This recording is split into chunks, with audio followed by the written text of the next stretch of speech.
Greetings in the name of Jesus Christ, our Savior and Lord. If there's one common experience that we've all had over the last few months, it's this feeling of disruption.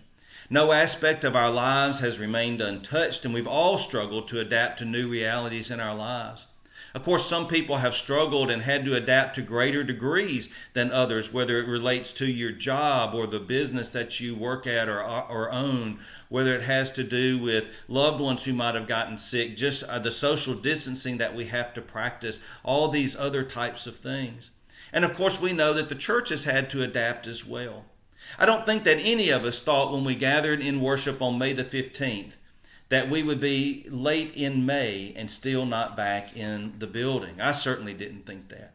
We're blessed to have a quality worship service that we are able to broadcast every Sunday, to be able to broadcast on television, radio, the church website, on Facebook, and also YouTube. But we know it's not the same as being together in the sanctuary. I look forward to that day when we can resume worship in the sanctuary together. I miss seeing you, and I know that you miss seeing each other. But even more than that, as we discuss and look at what it means to come back into the sanctuary, when and how we would do that, I want to make sure that whatever we do it safely, and we do it with as much caution as possible. The last thing we want to do is gather back in the church building for a time of worship and then have people get sick. Unless you think that's an overreaction or overhype, there have been numerous reports of churches of different denominations and different sizes in different parts of the country, ranging Texas to Georgia up into Canada, of churches that resumed in-person worship. They gathered back together. They observed all the protocols. They wore masks. They sat more than 6 feet apart from each other. They did not handshake or hug. Restroom facilities were not open. They had very methodical in how people came in and how they left. And still, even with all those precautions, there were numerous people who got sick. Another thing that we have to think about when we're talking about the transmission of this virus and exposure to it is that it's not an either or option where you say, well, I haven't been exposed at all, or I never showed any symptoms, versus the worst case scenario where someone passes away. No, there's a whole range of possibilities in between those two spectrums. And what it is, and for example, I know I have a family member, extended family member, a husband and wife who got sick. They weren't in a high-risk category. They had taken the different precautions they needed to take, and yet they contracted the virus. The initial diagnosis, they had the symptoms, but the initial diagnosis said that they were negative. And it was several days later, when they kept having the symptoms, that they tested positive. 7 weeks past the time in which they were diagnosed as positive, so more than that since they actually got sick. They still struggle to have energy to get throughout the day. And one of those family members still has no sense of taste or no sense of smell. The sad truth of the matter is that attending a worship service is one of the riskiest things that we can do in terms of exposure to infection. And when we think about it, it makes perfect sense. You're putting a lot of people in a smaller space, in a confined space, in recirculated air. And even though we think of the sanctuary as being big in relationship to other buildings, it's really not that big, especially with the number of people that you put in there. And so when the air recirculates, it is recirculating what is in all parts of the building. We know that this virus transmits well through the air. Additionally, there are limited entrances and exits. And the seating is such that even when we try to sit as responsibly as possible, it's hard to be apart from each other. Singing is such an important part of the worship service, and yet when we sing, they've discovered that it can propel our breath not just 6 feet away, but up to 10 feet away. And the virus has been found, in studies they've done, been found to hang in the air as long as 3 hours after a person left. An additional challenge for us is in our county is that we are one of the hardest hit counties in the entire state of Mississippi. We rank 28th in population in the state, in the number out of 82 counties in Mississippi. And yet we have been between 4th and 6th for the last couple of weeks in terms of total number of cases, which means that we are well in the top 5 in terms of infections per capita, in terms of infection rate. So I wanted to take some time to update you where we are as a congregation, some tentative plans that we have coming forward in the next few weeks. And I use that word tentative, and you'll hear that word again, because the truth of the matter is that none of us knows exactly what will happen. If there's one thing we've learned, it's that you have to put the plans in pencil and not in pen. And to put it as succinctly as possible, I do not anticipate that we will be able to gather and worship in the sanctuary for at least another month, and it could be beyond that. And one of the questions that I know comes up then, is, Brother Chris, I know that there are other churches. I have family members in other churches, then their services are going to be resuming sooner than ours. Why is that? Well, I don't make any judgments about other churches. They have to look at what's best for them. But my responsibility is for us to look at what is best for us in consultation with leaders of the church. And so I wanted to look at our particular situation. And I'm not going to go into all the different details and discussions on that because it would just take too long. Although I'd invite you to give me a call or drop me a message if you would like to know those greater details. But a few weeks ago, I sent a list of 30 questions to some of the leaders in the church that are involved in overall leadership, as well as some of the different programmatic ministries that are directly affected by worship. And we looked at a lot of different options, multiple locations within the church, multiple worship services themselves, what people call the drive-in worship, where you stay in your car. But ultimately, all of those things fell short in terms of what we felt like we would be able to offer, especially considering the fact that we're able to offer such a high quality worship service right now with the existing commitments of the live broadcast and radio. One of the things that is one of the greatest blessings we've had over the last 40 years is that we do broadcast via TV and via radio, but in this situation it also limits us because we need to stay consistent with that live broadcast at 10 o'clock. And that severely limits any possible options of having more than one worship service during that time. When we started looking at all these different options in terms of what it would cost in terms of logistics, volunteer resources, staff resources in terms of cleaning, ushering, all of those types of things, tech arts, all of those different things, what we realized was that what we are doing now is the best option that we have. And we were not willing to do anything that would sacrifice or compromise that live worship service at 10 o'clock on Sunday morning that we do on TV and radio. We've had a faithful group of people that have tuned in for over 40 years, and we're just not willing to sacrifice that in favor of other options. When it comes to being in the sanctuary, Becky and I, a few weeks ago, went and we kind of marked off the sanctuary. We measured off the sanctuary to look at what the seating capacity of the sanctuary would be if we were to observe all of the guidelines that are in place right now in terms of 6 feet from each other. And what we discovered when we marked off the sanctuary to observe those guidelines, it reduced the seating capacity of the sanctuary by over 80%. There is, in order to maintain 6 feet from front to back, we would have to sit every other row.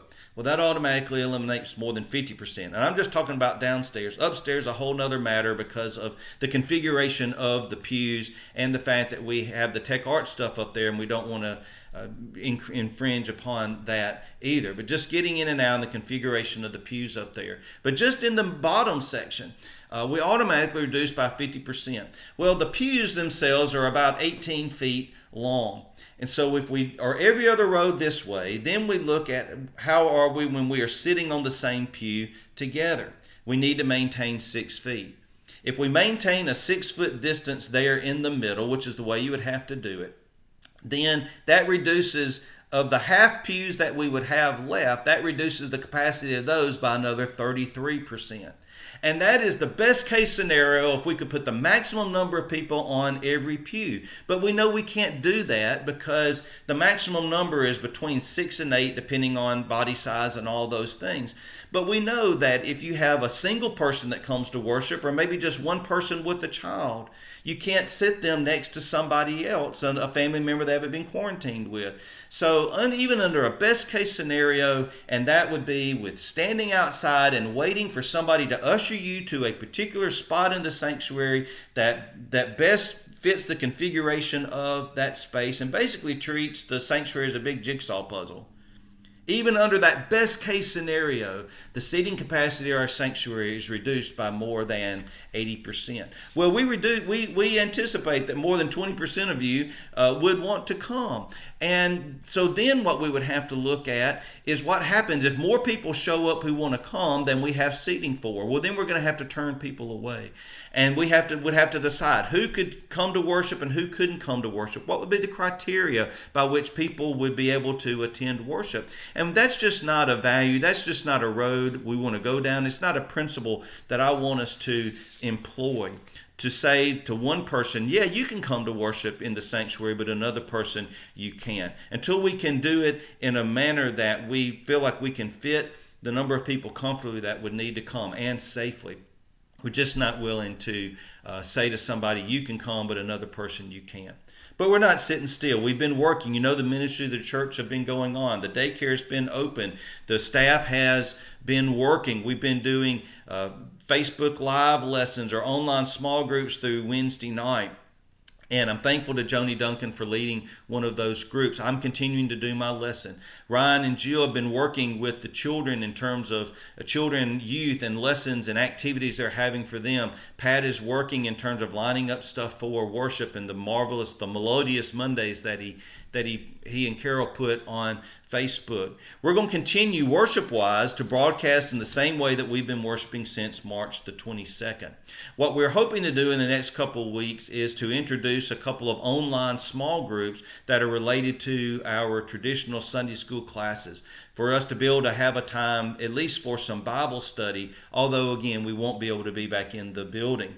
And then depending on how the guidelines develop, remember all this is tentative, depending upon how the guidelines develop in the coming weeks, we are hoping that maybe we can identify some spaces in the community where we might be able to gather in groups of more than 10, maybe groups of 20 or 25 or even 30, where we could be in open air spaces where people could sit a safe distance from each other and have a configuration where we would put ourselves at the lowest risk possible of infecting each other. And being outside in open air and constant fresh air makes a difference. Where we could gather in maybe yards and have a devotional time before worship and then be able to be together in smaller groups in worship as we work towards being together in the sanctuary. And by the way, if you think you have a space either in your home or maybe outside where you might be willing to host a small group of people where you feel like you could do that safely, let me know. And we'll be wanting to work with you. Go ahead and let me know, even though we don't have a set date on when we are going to do that. There are logistics that have to be worked out there, but we believe that those are doable, and we believe they can be done with a much lower risk than being in the sanctuary. Again, all these things are tentative, and I know that many of you would return to worship in the sanctuary this Sunday if we opened the building. I respect that point of view. I've talked with some of you, and I've heard that from you. I know, again, I feel it too, how important it is to so many of you for us to be physically present in worship. I feel your absence. It's not the same preaching to that camera as it is seeing your faces and hearing your voices in the midst of that. But when all of this started, I said to you at the time that I would listen to the best, most reputable medical experts out there, and I would do what I believed was in the best interest of health for our entire congregation. I found it interesting that Governor Reeves, when he had his press conference the other day, said that he and his family would continue to worship at home for the foreseeable future. And I would rather us look back over a period of time, look back with hindsight and say that we opened too late, rather than saying that we opened too early, that people got sick, and then we had to shut it down for another extended period of time. I think the stakes when it comes to people's health and people's lives are just too great. The risk at this time is just too high. As those plans come together for study and for other ways we might be able to gather for worship, of course I will update you via messages like this one and all the other ways that we communicate as a church. As we close, I want to finish with this. I know that not all will agree on this matter. I understand that. But my prayer is that we will continue to be the church that I've seen you be over the last 5 years, and I know that you have historically been. The kind of church that discusses things openly, that discusses them faithfully, that cares and looks out and looks more to the needs of others than the needs of yourself. A church that is willing to have disagreements and hard discussions, but doesn't let any disagreements or doesn't let those discussions get in the way of the larger purpose that we have, which is to spread the gospel of Jesus Christ and make disciples of all the nations. There are no easy answers in the midst of this. And to be honest with you, I'm not sure there is one totally right or totally wrong way to go about it. We just have to do what we feel like is best given the information we have at this time. So at this time, the church building remains closed, but remember that the church remains open because you and I are the church. We are still out there witnessing for Jesus Christ. And that opportunity will continue to be with us whether we're in the building or not, no matter how soon or how long it is before we are able to gather back in person for worship on Sunday morning. The building remains closed for the time being, but the church remains open. And my hope and my prayer is that whatever your feelings are about this, that we will continue to be the church that God is calling us to be in this community. Thank you for taking this time. God bless you, and I hope you have a wonderful rest of the day. I look forward to being with you Sunday morning as we gather together, even virtually as we gather together in worship and feel God's presence among us. Thank you, and have a wonderful day.